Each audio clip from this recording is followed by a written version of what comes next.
For this video, I'm going to be doing another baking session. You know, it's that time of year when a lot of baking gets done. I decided this morning that this was probably the worst time of the year for me to try to go low carb.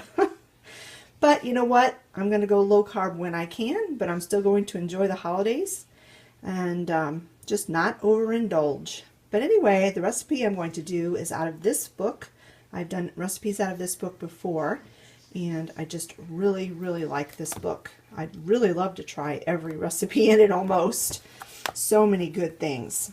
And today we are going to be doing this cranberry orange walnut tea bread with sweet orange glaze. And of course I'm going to make this dairy free, and I am going to be reducing the calories as much as I can by lowering the sugar. There's not a lot of fat in this recipe anyway, so I think I'm going to leave the fat content the same. So let's go ahead and get started making this recipe. Alright, so the first thing you're going to do is you're going to be creaming the butter and the sugar together in a bowl. For the purposes of making this dairy free, I'm going to be using this, I can't believe it's not butter, and you have to use the light. The other brands or the other versions of this actually has dairy in it. And it calls for 1/3 cup of butter, and it says softened. So if you're using regular cow butter, you're going to need to get it out ahead of time and let it soften, or else soften it in the microwave. But this dairy-free margarine is already soft, so I don't have to worry about softening it. So since this entire recipe only calls for 1/3 cup of any kind of fat, I'm not going to reduce the amount of the fat, because for an entire loaf of bread, I don't think that's bad. Plus this this version that I use only has 35 calories per tablespoon, so that's a pretty low calorie fat. Now if I wanted to do this a little bit more healthy, I could use coconut oil in place of the butter. But I have found in a lot of cases using coconut oil, it's kind of tricky. Coconut oil is kind of tricky to use. So I'm just going to use the butter spread for this recipe. It also calls for 1 cup of sugar, and so what I'm going to use is I'm going to be using my stevia blend, and it is twice the sweetness of regular sugar. So I'm going to go ahead and just use 1/2 cup of my stevia blend. This is what I use, the Whole Earth. It's raw sugar and stevia blend. So this does have regular sugar in it. So it's not calorie free, but it is lower in calories. I get this through Walmart.com. I've never actually seen it in the store. They do have a Whole Earth stevia blend, but it's blended with erythritol, which I'm a little bit afraid to use because of my IBS.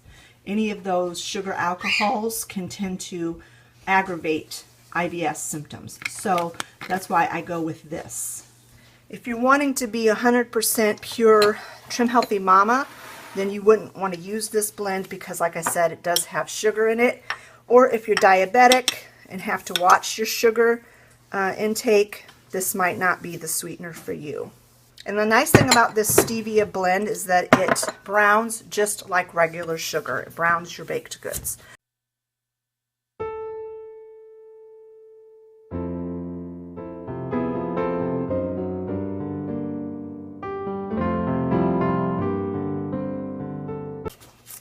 Now the only ingredient that this recipe calls for that I do not have is orange zest.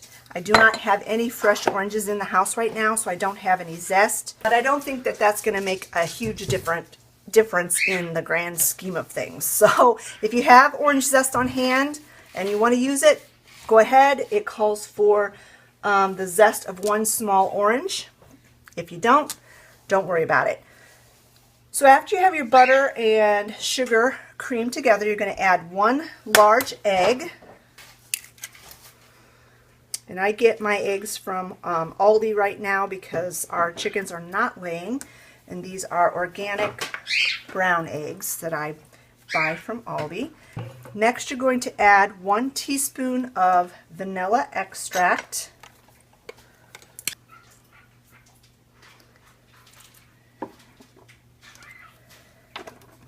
And then it calls for a 1/2 teaspoon of orange extract. But since I don't have the orange zest, I'm going to go ahead and just add a whole, not a full teaspoon, but like almost a full teaspoon of the orange extract. That smells good. I'm going to kind of blend those in till the egg is fully incorporated.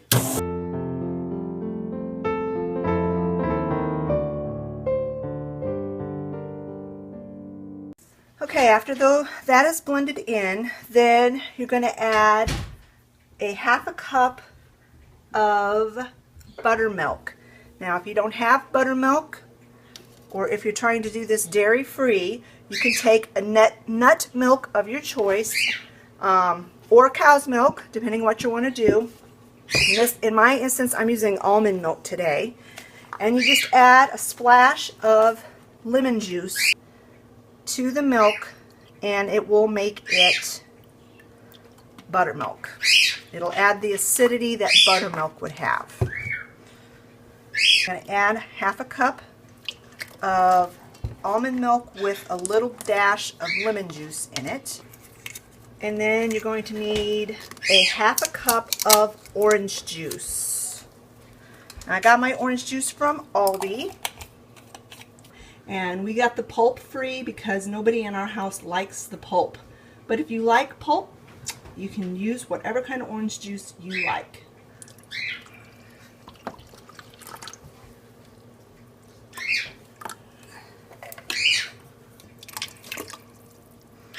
So you want to blend those in with the rest of the wet ingredients.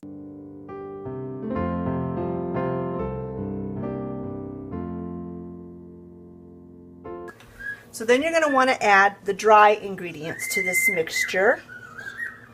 And it calls for 2 cups of all-purpose flour.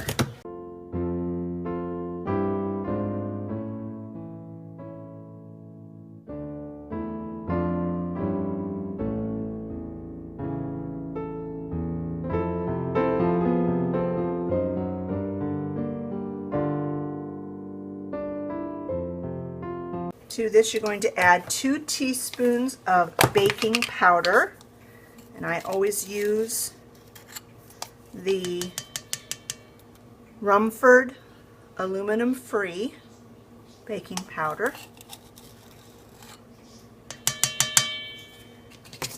You're going to use a 1/2 teaspoon of baking soda.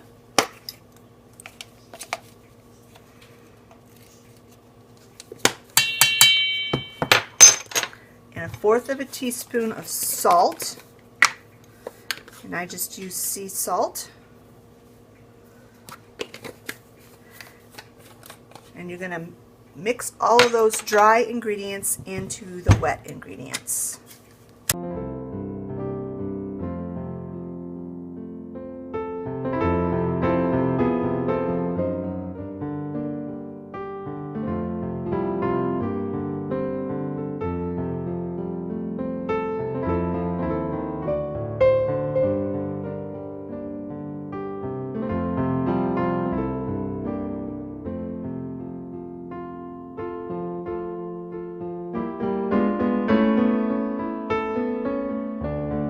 So then you're going to add to this batter 1 cup of cranberries. Now this is the perfect time of year to get cranberries from the store. These are actually cranberries that I got last year. I just washed them, dried them real well, and froze them on a cookie sheet and then put them in a freezer bag, and I've been able to use them all year long, and I still have plenty of cranberries left. You're going to use a 1/2 cup of whole cranberries. And you just add that to the batter, and then you're going to take a 1/2 cup and you're going to roughly chop them before you add them to the batter.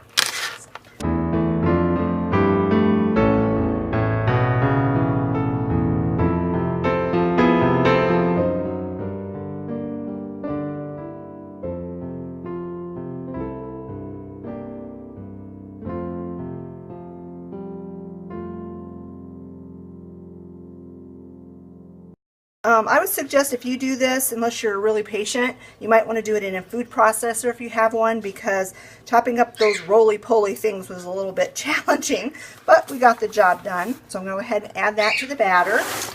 So then you're going to add a half a cup of walnuts chopped. So I've got my walnuts, and you can add any kind of nut that you like. But the recipe called for walnuts, so that's what I'm going to do today.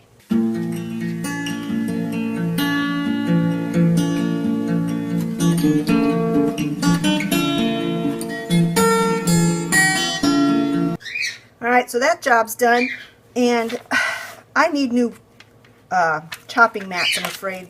These have gotten so warped that was a bit challenging to chop those on this mat that's curled.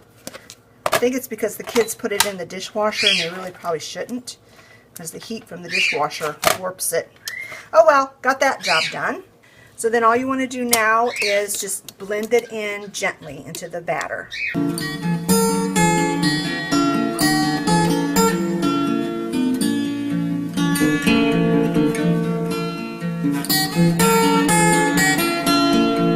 Then you get your loaf pan and coat it with some cooking spray, or whatever method you like to use to keep your baked goods from sticking.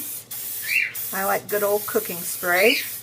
And then I'm going to take my spatula and just run it around the bowl just a couple of times, because if you guys have a KitchenAid mixer, you know that sometimes the dry ingredients get kind of trapped in the bottom.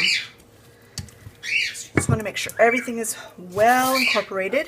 Then you pour it into your pan, and then you're going to bake this at 350 degrees. I've had my oven preheating while I mix the batter together. And you're going to bake it for 55 to 60 minutes, or until it is lightly browned on top and it tests done with a toothpick or a cake tester. Alright, I'm going to get this in the oven, and when it's done, I'll bring you back and we will put the glaze together and we'll finish this up, and then of course we will give it a taste test. So the actual recipe said that you should simmer the glaze, work on the glaze while the loaf is in the oven, because you have to simmer it for 5 minutes and then let it cool. So I'm going to go ahead and get that started. And it's really easy. It's just 1/3 cup of orange juice, a teaspoon of lemon juice,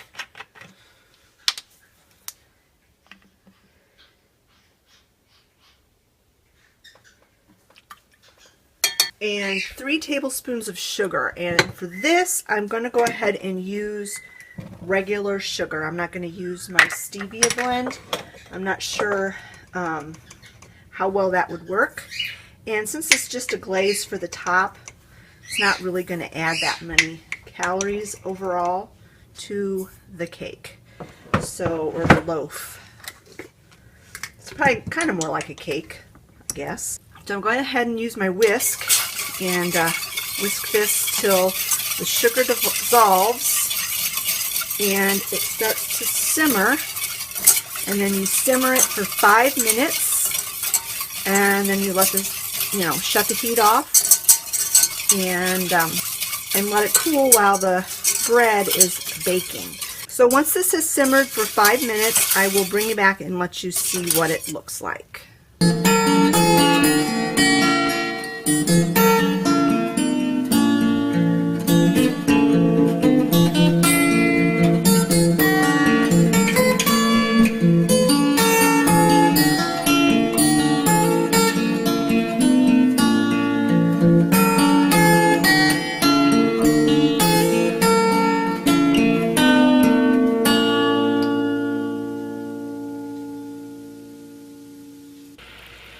Alright, so there it has simmered for 5 minutes. It's deepened in color and has thickened up a bit. So I'm going to go ahead and just leave this sit on the stove and cool down while the bread is baking. Alright, so it's out of the oven. It's been out for about a half hour. It's still kind of warm, too warm to cut, but I'm going to go ahead and glaze it. It took it about an hour and 10 minutes to cook in my oven.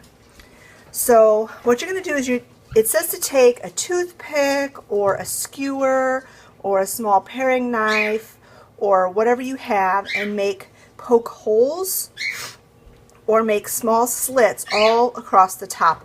I don't have a skewer, and I think a toothpick would not really work well, so I'm going to go ahead and just use this fork, this meat fork, and I'm just going to go ahead and systematically make some slits in the top of this bread all the way down. It's already got some cracks in it just from baking. And then you're going to take your glaze, which is quite a bit thicker now, and just slowly drizzle it over the top of the bread. Now I have the bread still on a wire cooling rack, and then I have a cookie sheet underneath to catch any drips that fall off, that run off the sides. I'm going to try really carefully not to let too much escape, because we really want this to seep in those holes and just make this bread super yummy. Now if too much of it drips off the side, you can collect it up and repeat this process. Alright, I am going to call that good, and not much dripped off, so I'm not going to worry about the little bit that did. I'm going to let this completely cool probably for another hour to an hour and a half, and when it's ready to slice and taste, I'll bring you back. Okay, it is time to try this. I can hardly wait. I'm going to cut it from this end. It's still a little bit warm, but that's okay. I'm going to get a plate. So I'm going to get a plate because this is a little sticky, it looks to me. Olivia's about been chewing her arm off wanting to try this. Ooh, doesn't that look yummy, yummy, yummy, yummy. So let's give this a yummy try. Oh, it looks so moist. I love bread that has the crunchy crust on the outside.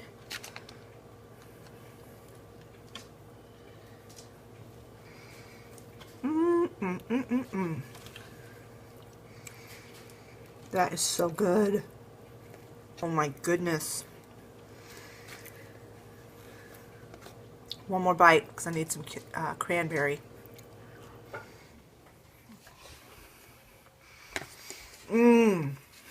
Sorry.